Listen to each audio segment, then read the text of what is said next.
بسم اللہ الرحمن الرحیم۔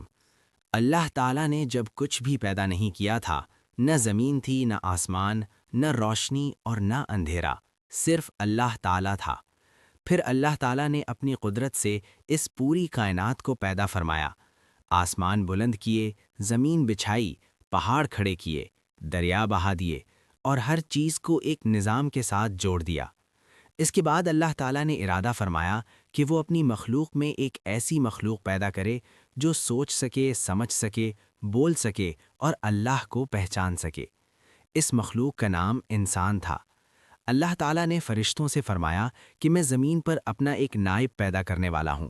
فرشتوں نے عرض کی، اے اللہ، کیا تو ایسی مخلوق پیدا کرے گا جو زمین پر فساد کرے اور خون بہائے؟ اللہ تعالیٰ نے فرمایا، میں وہ جانتا ہوں جو تم نہیں جانتے۔ اللہ تعالیٰ نے زمین کے مختلف حصوں سے مٹی اٹھائی، کہیں سے نرم، کہیں سے سخت، کہیں سے سفید، کہیں سے سیاہ۔ اسی لیے انسان مختلف رنگ، مختلف مزاج اور مختلف سوچ کا ہوتا ہے۔ اللہ تعالیٰ نے اس مٹی سے حضرت آدم علیہ السلام کا جسم بنایا۔ وہ جسم کچھ عرصے تک بے جان رہا۔ فرشتے اس جسم کو دیکھ کر اللہ کی قدرت پر حیران ہوتے رہے، لیکن ابلیس اس جسم کے پاس سے گزرتا اور حسد اور غمنڈ سے بھری نظروں سے دیکھتا۔ پھر اللہ تعالیٰ نے اپنی طرف سے حضرت آدم علیہ السلام میں روح پھونک دی۔ جب روح جسم میں داخل ہوئی تو حضرت آدم علیہ السلام نے آنکھیں کھول دیں۔ اس طرح دنیا کا پہلا انسان زندہ ہوا۔ اللہ تعالیٰ نے حضرت آدم علیہ السلام کو علم عطا فرمایا، انہیں ہر چیز کے نام سکھائے گئے۔ پھر اللہ تعالیٰ نے فرشتوں کے سامنے حضرت آدم علیہ السلام کو پیش کیا اور فرمایا، اگر تم سچے ہو تو ان چیزوں کے نام بتاؤ۔ فرشتوں نے عرض کی، اے اللہ، ہمیں وہی علم ہے جو تو نے ہمیں سکھایا، بے شک تو ہی سب سے زیادہ علم والا ہے۔ پھر اللہ تعالیٰ نے حضرت آدم علیہ السلام سے فرمایا، تم ان چیزوں کے نام بتاؤ۔ حضرت آدم علیہ السلام نے اللہ کے عطا کیے ہوئے علم سے تمام چیزوں کے نام بتا دیے۔ اس سے فرشتوں پر واضح ہو گیا کہ انسان کو اللہ نے خاص مرتبہ دیا ہے۔ اس کے بعد اللہ تعالیٰ نے تمام فرشتوں کو حکم دیا کہ آدم کو سجدہ کریں۔ سب فرشتوں نے اللہ کے حکم پر سجدہ کیا، کیونکہ وہ سجدہ آدم کو نہیں بلکہ اللہ کے حکم کو تھا۔ لیکن ابلیس نے سجدہ کرنے سے انکار کر دیا۔ ابلیس نے کہا، میں آگ سے بنا ہوں اور آدم مٹی سے بنا ہے، میں اس سے بہتر ہوں۔ یہ غمنڈ اور تکبر اللہ کو پسند نہیں۔ اسی غمنڈ کی وجہ سے ابلیس اللہ کی رحمت سے محروم کر دیا گیا۔ ابلیس نے اللہ سے قیامت تک کی مہلت مانگی۔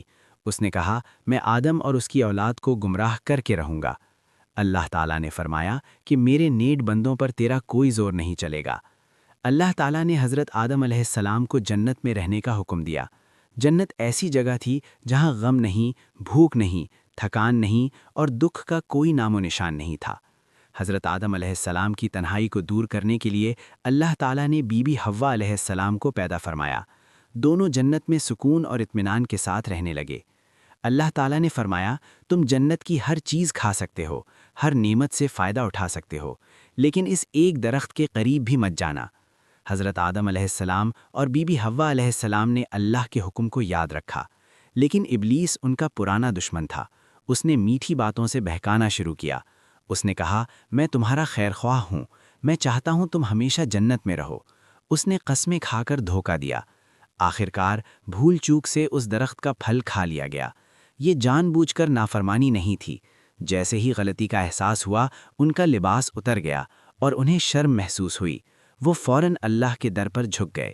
انہوں نے کہا، اے ہمارے رب، ہم نے اپنی جانوں پر ظلم کیا۔ اگر تو نے ہمیں معاف نہ کیا اور ہم پر رحم نہ فرمایا تو ہم نقصان اٹھانے والوں میں سے ہو جائیں گے۔ اللہ تعالیٰ بہت زیادہ رحمان اور رحیم ہے۔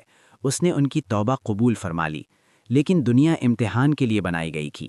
اللہ تعالیٰ نے فرمایا کہ اب تمہیں زمین پر اترنا ہوگا، یہیں تمہاری اولاد ہوگی، یہیں محنت ہوگی، یہیں شیطان تمہیں بہکانے کی کوشش کرے گا اور یہیں میں اپنی ہدایت بھیجتا رہوں گا۔ حضرت آدم علیہ السلام زمین پر آئے۔ انہیں کھیتی کرنی پڑی، محنت کرنی پڑی اور اپنی اولاد کو اللہ کا راستہ سکھانا پڑا۔ حضرت آدم علیہ السلام نے اپنی اولاد کو بتایا کہ شیطان کا سب سے بڑا ہتھیار غمنڈ اور جھوٹ ہے، اور اللہ کا راستہ صبر، شکر اور سچائی ہے۔ حضرت آدم علیہ السلام نے اپنی زندگی اللہ کی عبادت اور اپنی اولاد کی رہنمائی میں گزار دی، اسی لیے وہ صرف پہلے انسان ہی نہیں بلکہ پہلے نبی بھی ہیں۔ حضرت آدم علیہ السلام کی کہانی ہمیں یہ سکھاتی ہے کہ انسان چاہے کتنا ہی بڑا ہو، غمنڈ اسے گرا دیتا ہے، اور چاہے غلطی کتنی ہی بڑی ہو، اللہ کے سامنے جھک جانا اسے معاف کروا دیتا ہے۔ یہی